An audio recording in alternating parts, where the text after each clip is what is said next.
Saudi Arabia has been a great ally, but what happened is unacceptable. But how to punish the kingdom if evidence shows the Saudi royal family is behind the death of Jamal Khashoggi? We haven't finished our review. I would prefer that we don't use as retribution canceling $110 billion worth of work. We'll discuss what happened to Khashoggi and what it means for relations with Saudi Arabia with Republican Senator Rand Paul, critic of U.S. in the Middle East. Then there are 16 days till the midterm elections, and Republican control of Congress is on the line. Thank you! We'll look at one of this year's most competitive Senate races in Arizona, and we'll talk with Martha McSally, only on Fox News Sunday. Plus, this will be an election, the caravan, law and common sense. We'll ask our Sunday panel about President Trump's closing message for the midterm. And thank you. After disaster strikes, our Power Player of the Week, world-famous chef Jose Andres, steps in. People are always in need of a hot meal, and that's what we do. All right now on Fox News Sunday. And hello again from Fox News in Washington. 17 days after the disappearance of Jamal Khashoggi, the Saudi government is finally offering its account of what happened to him. But much of the world is not buying it. The Saudis say Khashoggi was killed in a fistfight in their consulate in Istanbul. They've arrested 18 people involved in the case and fired 5 top officials, some with close ties to the Saudi Crown Prince Mohammed bin Salman. President Trump says he finds the report credible, but will work with Congress to find ways to punish the Saudi government. Joining me now from Kentucky, Republican Senator Rand Paul, a key member of the Senate Foreign Relations Committee. Senator, let's start with your reaction to the Saudi account that Khashoggi was killed by accident in a fistfight at the consulate and that the Saudi Crown Prince had nothing to do with it. Do you believe the Saudi account?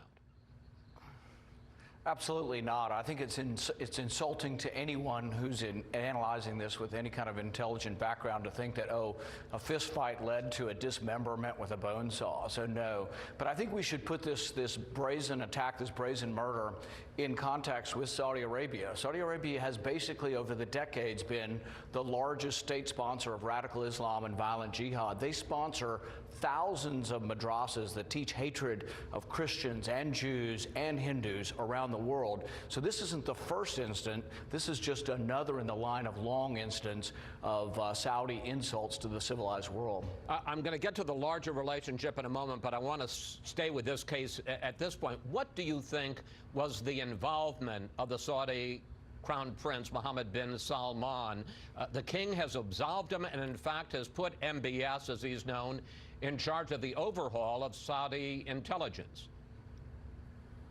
I think it stretches credulity to believe that the Crown Prince wasn't involved in this, and I think that's the way they're going to write this off. And people in Saudi Arabia ought to be aware when you're told what to do, you go and do it, and then they'll execute you and put all the blame on someone else. There's no way 15 people were sent from Saudi Arabia to Turkey to kill a dissident without the approval of the Crown Prince. And that's why I say we have to be stronger than just saying, oh, we're going to sanction a few of these people and pretend like we're doing something. I think we really need to discontinue our arms sales to Saudi Arabia and have a long and serious discussion about whether or not they want to be an ally or they want to be an enemy. Well, you say we've got to get tougher. President Trump was asked about the arrest of 18 people involved in the case and the firing of 5 officials, some of them with close ties to the Crown Prince. Here's what he had to say. I think it's a good first step. It's a big step. It's a lot of people involved, and I think it's a great first step. Do you consider it credible, their explanation? I do. Does President Trump know something that you don't, Senator, or frankly, do you think he's covering for the Saudis? I think the Saudis are an authoritarian government. They are directed from the top down, And you don't have people just going off and doing things on their own. I feel certain that the Crown Prince was involved and that he directed this. And that's why I think we cannot continue to have relations with him. And so I think he's going to have to be replaced, frankly. But I think that sanctions don't go far enough. I think we need to look at the arms sale, because this is not just about this journalist being killed. It's about the war in Yemen, where tens of thousands of civilians are being killed. It's about them spreading hatred of Christians and Jews and Hindus throughout the world. I mean, thousands and thousands of madrasas teaching radical violence against the West. The Saudis have not acted as our friend, and they need to change their behavior. I understand that, but I'm asking you directly about the president's reaction. He says he finds credible an account that you find incredible. Why do you think he's doing that? Exactly. I don't know the reasoning, or can't answer for, the president's thought process on this. I can only say that I think many of us looking at this situation think that this couldn't happen in an authoritarian government without the Crown Prince being involved. All right, let's talk now about punishment and what to do about it. The president says he's going to work with Congress to try to find a way to sanction the Saudis, but he made it clear one of the things he doesn't want to do. Here he is. I would prefer that we don't use as retribution canceling $110 billion worth of work, which means 600,000 jobs. Now, last year, long before all of this, you came within 4 votes of blocking further arms sales to the Saudis. First of all, what do you think of the chances that you can get those 4 votes and block them this year? And what about the president's argument that this means hundreds of thousands of American jobs? I think if we were to have a vote in the next couple of weeks on whether or not to sell arms to Saudi Arabia, we would win overwhelmingly. And so I think the powers that be will try to prevent us from having that vote. They have to announce a specific cache of arms being sold, and my prediction is they'll avoid doing that as long as possible. With regard to jobs, I don't think arms should ever be seen as a jobs program. Our arms, our military arms, the sophistication of our arms are part of our national defense. These aren't something that are just owned by private companies. They're owned by the country. And I think we should never sell arms to any country unless it's in our national security interests.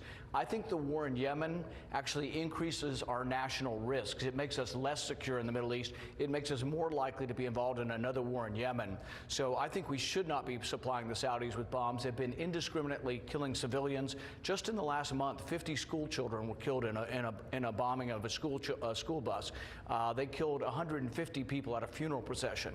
No, the Saudis have not been acting in a just fashion. Yemen's one of the poorest planets on the earth. Millions of people there face starvation. Over 1 million people had cholera, and the Saudis continue to block their ports. So no, I don't think that there's a national security reason for us to be involved in the war in Yemen, and that's where our arms are going. So I would cut off arms sales. It's the only thing the Saudis will listen to. Well, an interesting figure, Russian President Putin, talked about this, and he said that he believes that the U.S. has a double standard. He noted that after the alleged poisoning of that Russian spy in Britain, that the U.S. expelled 60 Russian diplomats and imposed sanctions, and he looks at the lack of action so far and says that that's a double standard. One, does Putin have a point? And beyond blocking arms sales, and you say you don't think that the White House is even going to offer them at this point, what else should the U.S. do, if anything, to punish the Saudis? Well, I think there is a double standard, and I think that the Saudis need to be treated as who they are in the context of who they are. I don't think they are a friendly ally. They have been spreading hatred of our country for decade after decade.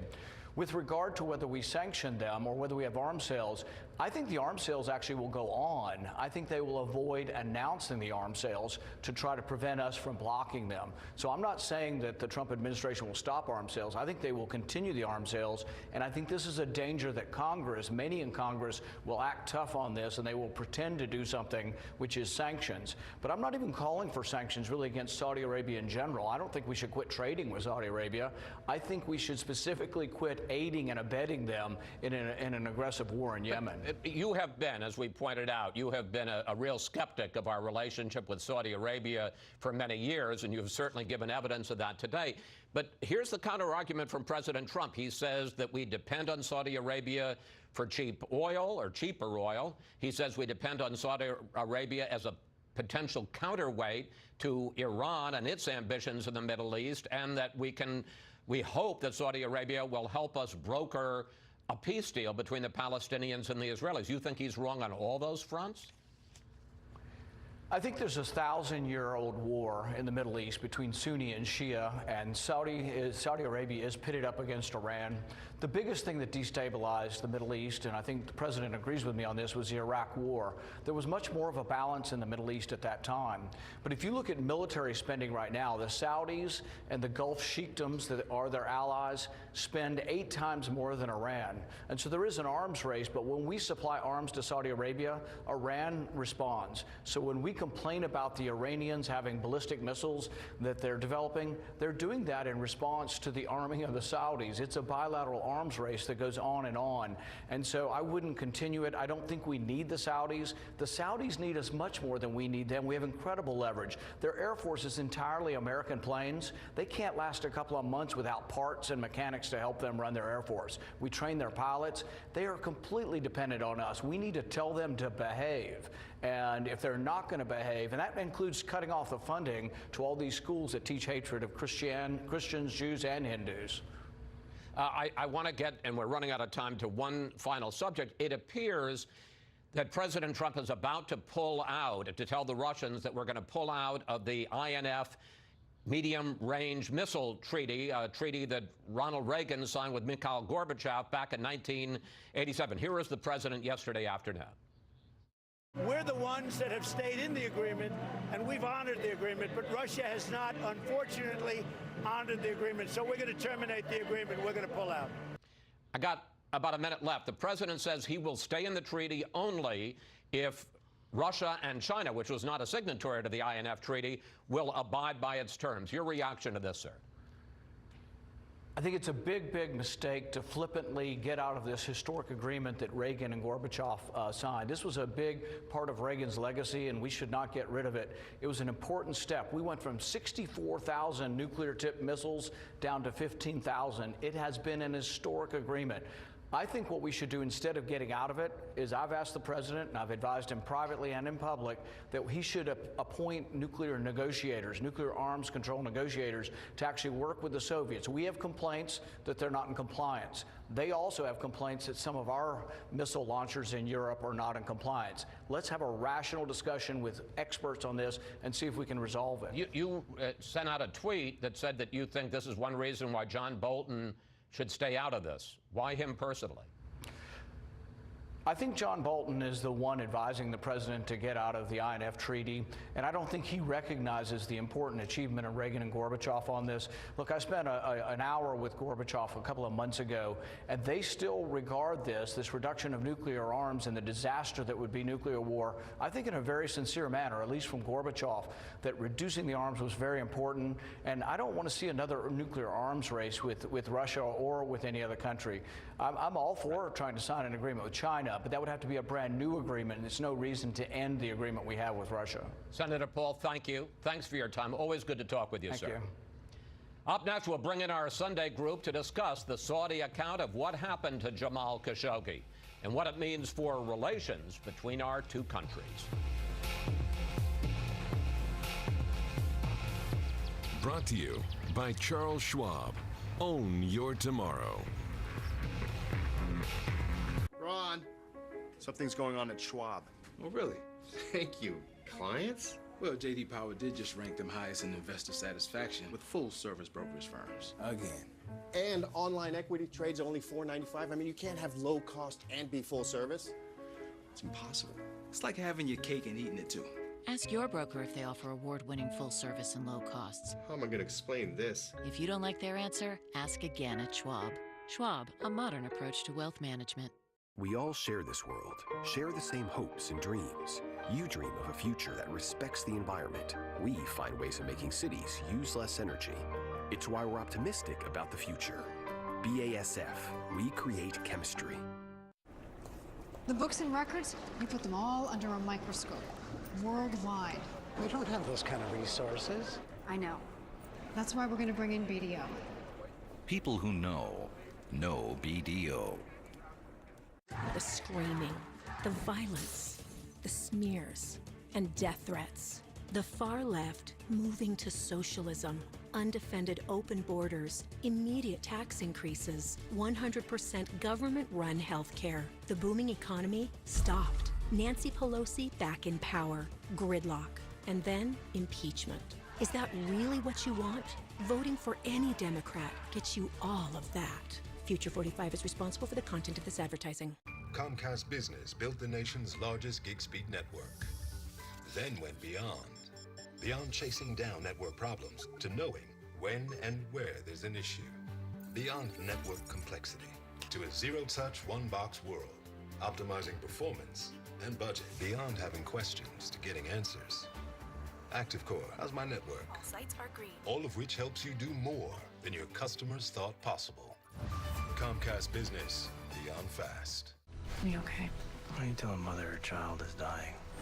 The hospital wouldn't put something inside me that would hurt me. Stent valve's too big.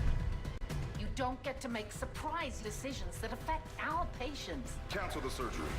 The Resident, all new tomorrow at 8/7 Central on Fox. Saudi Arabia is our partner. They're our ally against Iran and against missiles and against what they're doing, trying to take over the Middle East. President Trump standing by our alliance with Saudi Arabia that now faces a tough test going forward.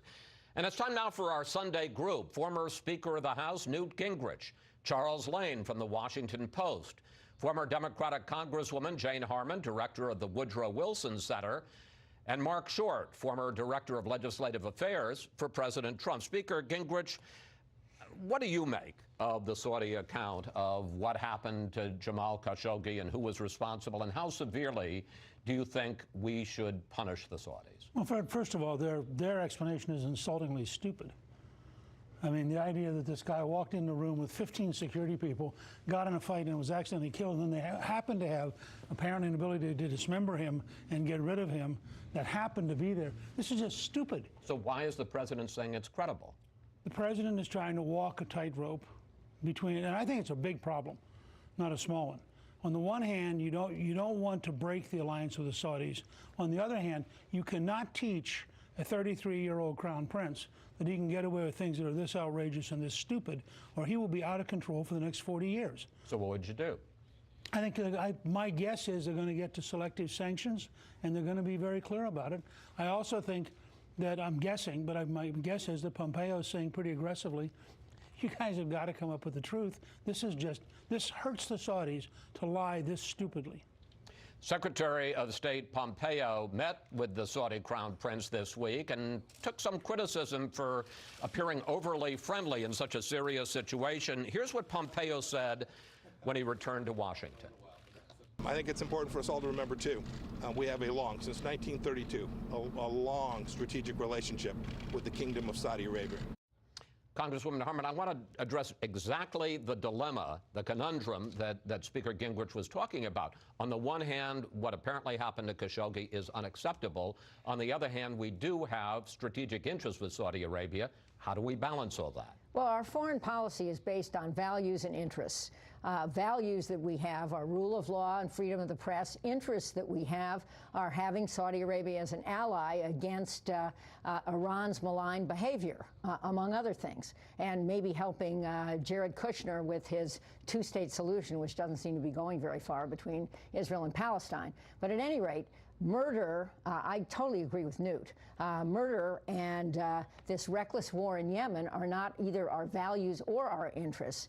And I think that in addition to sanctions, it would be good to talk to the king about perhaps moving Mohammed bin Salman, MBS, sideways for a while and putting an adult in charge of Saudi Arabia, such as Mohammed bin Nayef, the intelligence chief who was widely admired but now is under house arrest because of MBS's decision, or even the Adel al-Jabbar, the foreign minister who used to be the ambassador here, who's again highly regarded and very responsible. I mean, you have a much better sense of this than I do. Do you think if the president were to go to the king and say that, or to the ruling family and say that we have a vote, we can apply pressure? I don't think we have a vote, but yes, I think we can apply pressure. And it is also true, obviously, that there are major financial transactions pending, not just with aerospace firms, but also with high-tech firms. I think the modernization program, and I actually think Khashoggi agreed with this, was going in the right direction. It was the excesses that are derailing it. And I think Saudi Arabia wants and needs a modern future, so they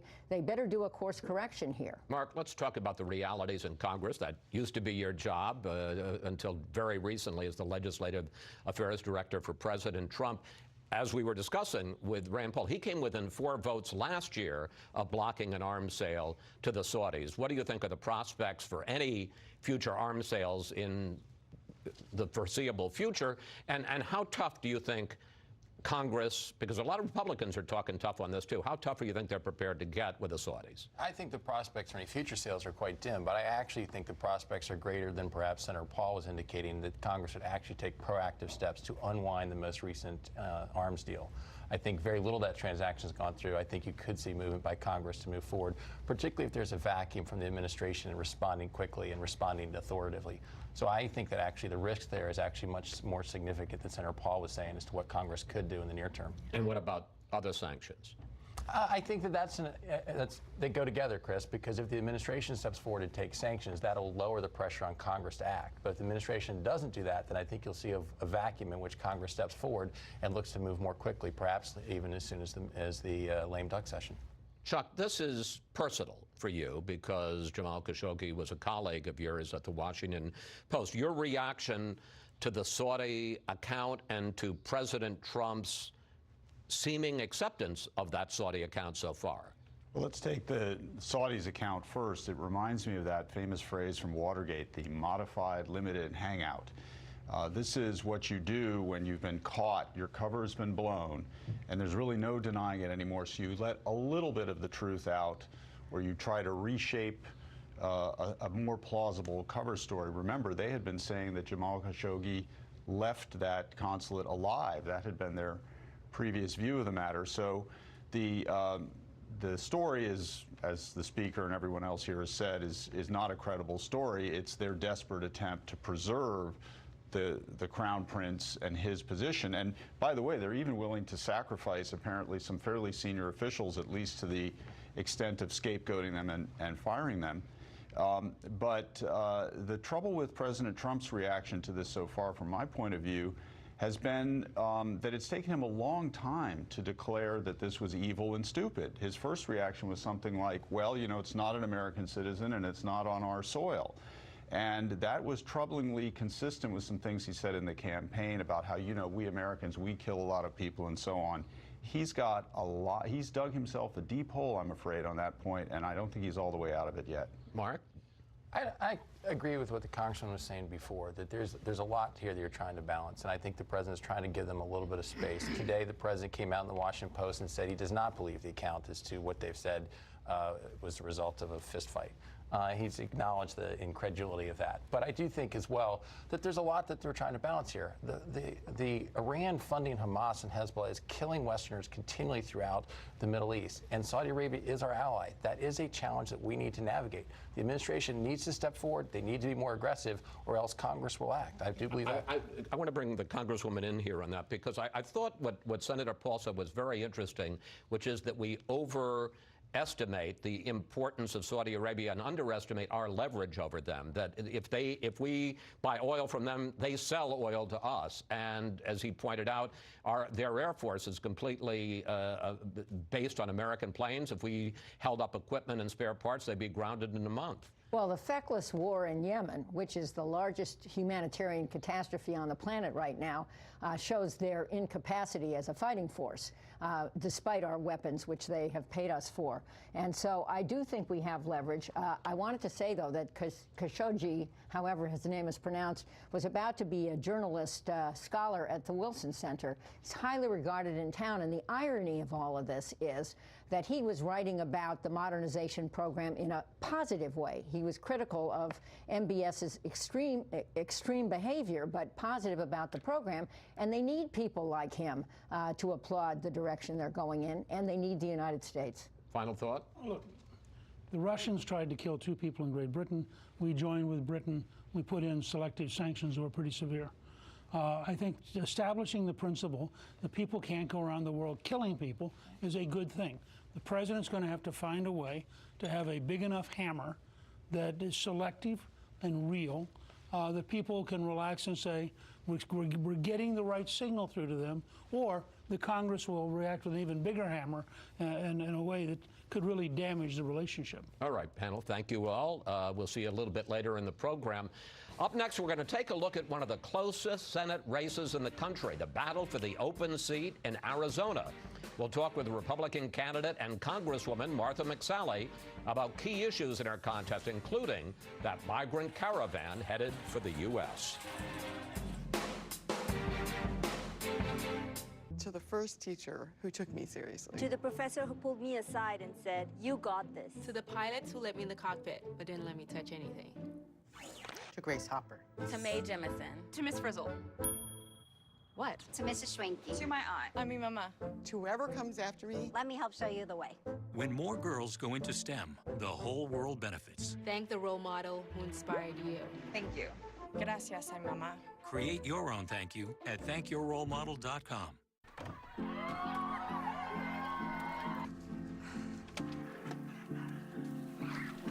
Can I get some help?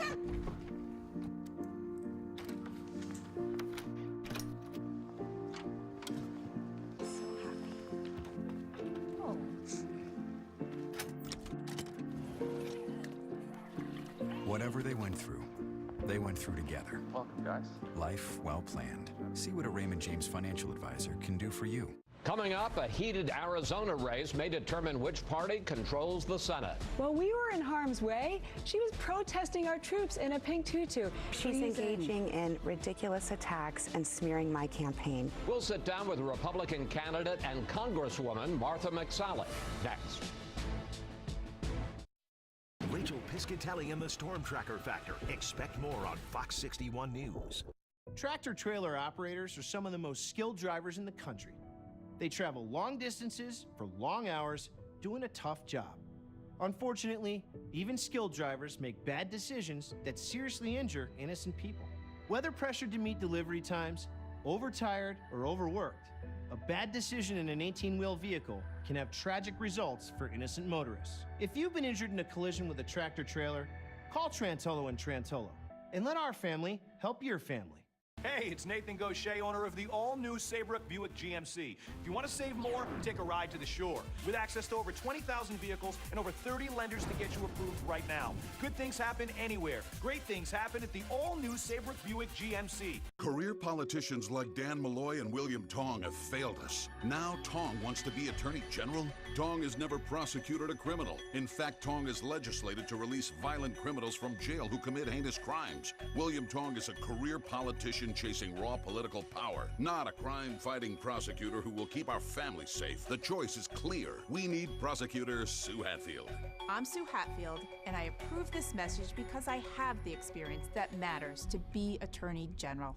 Hey, it's Nathan Gaucher, Mack Mitsubishi in Hartford. Right now, Mack Mitsubishi's bringing it back. Cash for Junkers is here. Get up to $3,500 for absolutely any trade. Log on to MackMitsubishi.com or get here now.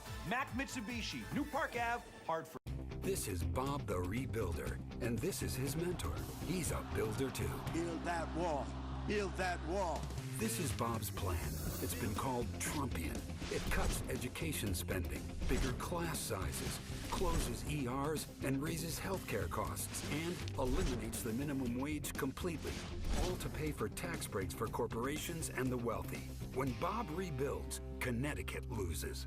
I'm Ned Lamont, and I approve this message.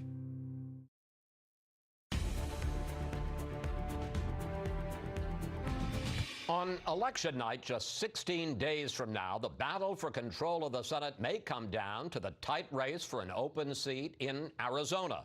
The Real Clear Politics average of recent polls shows basically a dead heat. Republican Martha McSally leads Democrat Kyrsten Sinema 46% to 45.3%. The winner will be Arizona's first female senator. We invited both candidates to join us today. Kyrsten Sinema declined, but Congresswoman McSally joins us now from Tucson. And Congresswoman, welcome back to Fox News Sunday. Good morning, Chris. Thanks for having me on. You and Sinema had a debate this week, and the key moment came near the very end of the debate when you noted that back